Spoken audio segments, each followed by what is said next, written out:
Mari mengulas all new Mitsubishi X-Force. Ya, akhirnya setelah sekian lama mobil ini ditutup-tutupi sama Mitsubishi, akhirnya di acara Gaikindo Indonesia International Auto Show udah ada namanya nih, namanya Mitsubishi X-Force. Yang mobil ini tuh sebetulnya berbasis dari Mitsubishi XFC konsep ya. Dan kalau misalnya kita lihat secara tampilannya, ini sih mirip banget sama versi konsepnya ya. Dan dia masuk ke segmen compact SUV 1500 cc yang dimana segmennya itu sengit banget. Rival yang paling besar, apalagi kalau bukan Honda HR-V dan Hyundai Creta. Nah, si X-Force ini juga memiliki dua varian ya. Untuk yang kita ulas kali ini adalah yang varian Ultimate yang paling atas dan ada juga varian Exit. Untuk harganya di 379,9 juta dan untuk yang Ultimate 412,9 juta rupiah. Dan apa yang kita dapat dari harga itu? Yang pertama adalah tampilannya pastinya ya. Jadi dia memiliki Dynamic Shield terbaru dari Mitsubishi yang kalau di Expander, di Pajero Sport, dia kan bentuk huruf X-nya itu dari tarikan lampu ya. Kalau di X-Force ini, dia ditarik dari atas. Jadi bentuk X-nya itu tengah-tengahnya ada di bagian sini. Dan ini merupakan evolusi dari Dynamic Shield yang sebelumnya. Dan nanti mobil-mobil Mitsubishi ke depan akan seperti ini tampilannya, jadi lebih baru, lebih maskulin, dan lebih gagah juga.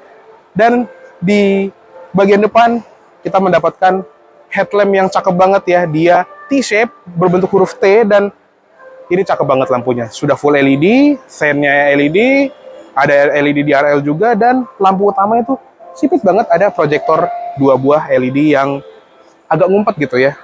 Masih nggak habis pikir ya, gimana caranya bikin lampu sekompleks ini, tapi ternyata Mitsubishi berhasil. Dan kalau kita lihat ke bagian bawah sini, ada fog lamp depannya. Jadi fog lampnya agak ngumpet, dia LED juga. Dan grillnya juga unik ya, dia motifnya tuh 3D. Jadi kalau lihat dari sini ya, itu cakep banget.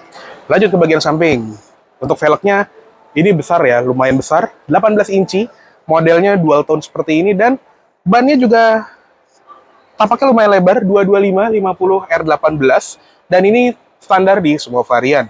Untuk rem, depan belakang sudah disc brake dan sudah lengkap dengan ABS, EBD, brake assist, traction control, stability control, hill start assist, dan active yaw control, yaitu teknologi traction control pintarnya dari Mitsubishi yang dapat mencegah mobil ini understeer atau oversteer di tikungan. Dan pastinya nggak lengkap ya SUV zaman sekarang kalau nggak ada black cladding. Yang uniknya adalah di bagian bawah pintu nih, dia ada efek honeycomb. Dan kalau kita lihat ground clearance-nya, ini tinggi banget, 222 mm, yang dimana ini tertinggi di kelas compact SUV seperti ini ya. Lanjut lagi ke bagian spion. Spionnya beda sama Expander atau Pajero Sport ya, yang dia masih bertengger di bagian pilar sini kayak Pajero Sport, bukan yang model pedestal seperti Expander. Di bagian luarnya juga ada lampu sein dan ada indikator untuk blind spot monitoring system. Di bagian handle juga ada akses keyless operating systemnya dan kuncinya seperti ini. Jadi untuk yang varian Ultimate seperti ini, dia ada tombol lock, unlock, dan ada buat buka bagasi. Nanti kita coba ya. Oke, lanjut ke bagian belakangnya. Jadi bagian belakang ini juga unik ya, karena dia cakep banget. Jadi lampunya tuh T-shape juga seperti lampu utamanya dengan teknologi full LED. Jadi lampu senja, lampu rem, lampu sen, lampu mundur sudah LED. Untuk bagian emblemnya, di sebelah kiri ada emblem X-Force dan di sebelah kanan ada emblem Ultimate. Di bagian bawah juga ada tempat untuk dudukan plat nomor dan ada sensor parkir 4 titik dengan kamera mundur. Di bagian kaca lengkap dengan wiper, di fogger belakang spoiler dengan HEMO stop lamp dan ada antena shark fin. Dan untuk bagasinya dia ada tombol di bagian sini ya. Dia sudah power tailgate untuk yang varian Ultimate dan sebetulnya dia bisa kick sensor juga ya. Nah, untuk di bagian bagasi ini juga lumayan lega. Dan yang gue suka adalah di bagian lantainya dia bisa dibikin tinggi, rata dengan bibir bagasi, atau kalau kita mau muat barang yang lebih banyak, bisa diturunkan supaya lebih tinggi ya. Di bagian bawah juga ada ban serep space saver. Di sebelah kiri ada ruang terbuka dengan lampu bagasi, dan di sebelah kanan ada tempat untuk dongkrak ya. Untuk joknya juga bisa dilipat 40, 20, 40. Sekarang kita lihat ke kabinnya yuk. Untuk nutupnya tinggal pencet tombol yang di sini aja. Masuk ke kabin belakangnya dari all new Mitsubishi X-Force. Untuk ingress dan egressnya juga lumayan mudah ya, dengan pintu yang lumayan lebar walaupun nggak 90 derajat banget. Tapi yang enaknya adalah di bagian backrestnya ini, dia bisa direbahkan sampai 32 derajat. Jadi bener-bener rebah.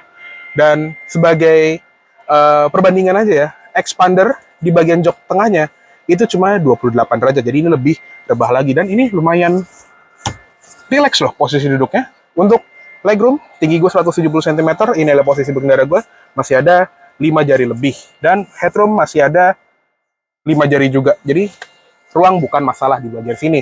Di bagian tengah juga ada armrest dengan 2 buah cup holder, dan posisinya juga sangat nyaman. Ada Isofix buat jok bayi, headrest ada 3 dengan seatbelt 3 titik untuk semua penumpang, dan bahannya juga sudah kulit ya. Di bagian sini ada grab handle dengan gantungan.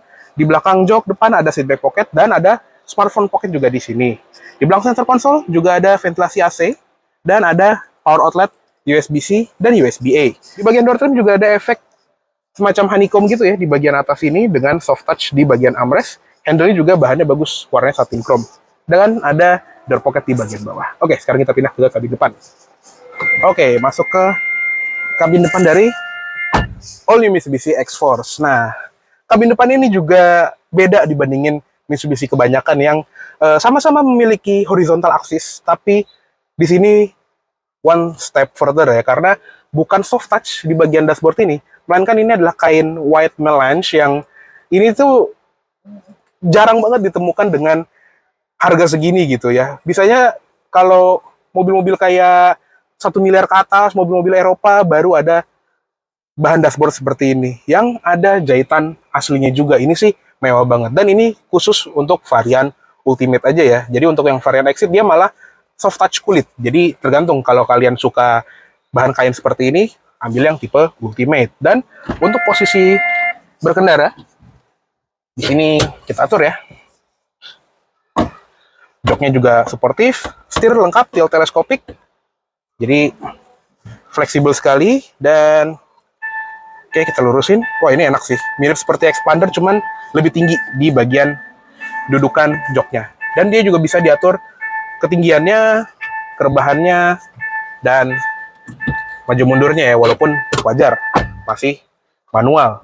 Setirnya juga mirip seperti Expander, tapi tombol-tombolnya lebih cakep, karena dia ada tombol untuk pengaturan instrument clusternya yang kalau kita startup, ini cakep banget welcome screen-nya.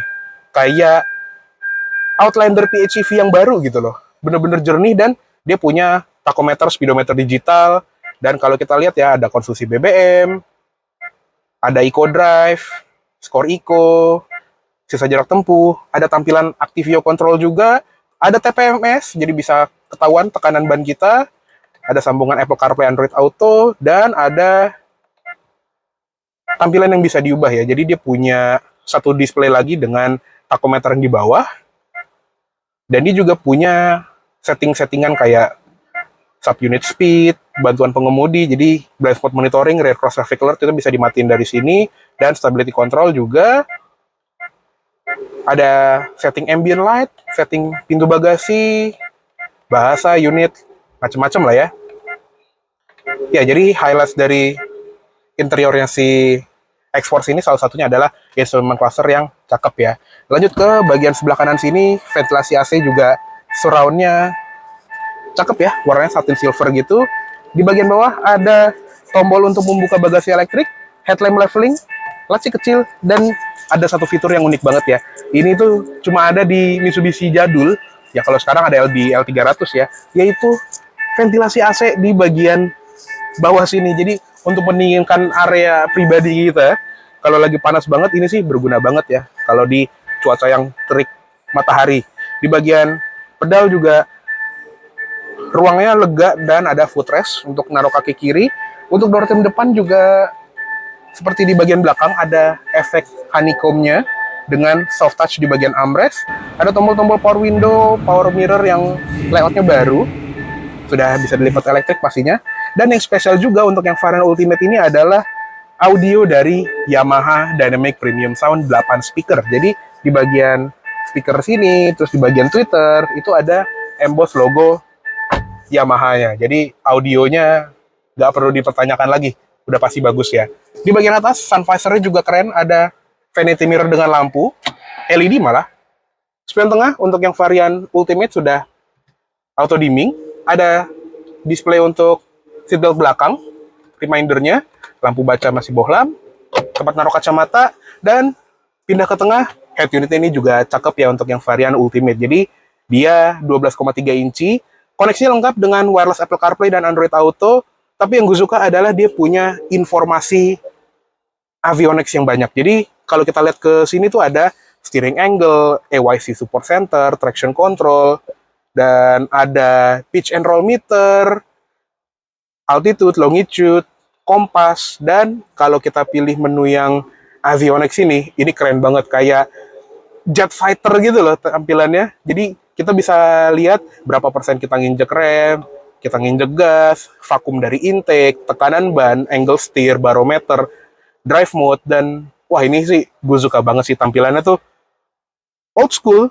tapi di saat yang bersamaan canggih banget. Kayak naik Mitsubishi F2 ya, kalau kalian lihat, coba deh, Google. Itu kokpitnya tuh mirip seperti instrument cluster yang ada di bagian head unit sini. Dan untuk kamera mundurnya kita lihat ya.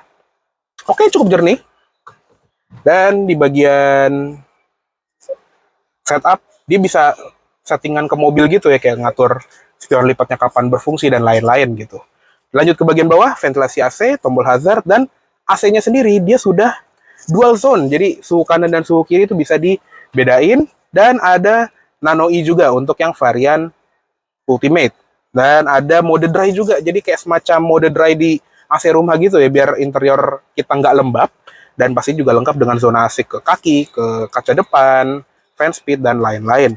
Di bagian bawah sini juga untuk varian Ultimate ada wireless charger, ada USB-C dan USB-A lagi, power outlet 12 volt. Untuk transmisi seperti ini, jadi lurus aja kayak ya expander gitu ya, PRND, low gear, dan ada sport mode juga. Untuk transmisinya dia menggunakan transmisi CVT, dan saat ini baru CVT aja, belum ada transmisi manual kayak di expander gitu ya contohnya. Di bagian center console juga ada tombol-tombol yang unik ya, jadi salah satu buttonnya di tengah sini, dan ada switch drive mode atau mode berkendara. Dan kerennya juga dia punya 4 mode berkendara, ada normal, wet, pertama kali untuk di Mitsubishi, gravel, dan mud. Dan rasa switch-nya ini mahal gitu loh. Tactile-nya tuh kayak mobil yang 700-800 juta gitu. Dan di sebelah kiri ada electronic parking brake dengan brake hold. Di belakangnya ada 2 buah cup holder. Di center console ini juga ada cooling function-nya. Jadi ada flap untuk ngebuka aliran AC biar ke bagian sini. Dan di bagian dashboard sini juga ada open storage yang kalau di varian Ultimate ada ambient light-nya. Glove box juga soft opening.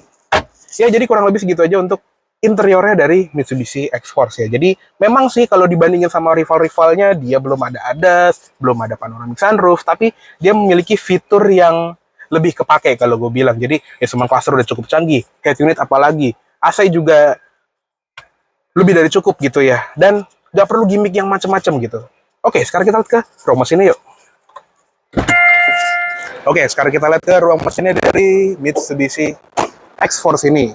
Nah, mesinnya mirip seperti expander, jadi dia menggunakan mesin 1500 cc 4 silinder dengan teknologi MIVEC, bertenaga 104 PS dan torsi 141 Nm. Emang sih bukan yang paling kuat di kelasnya, tapi gue sudah pakai expander hampir 5 tahun.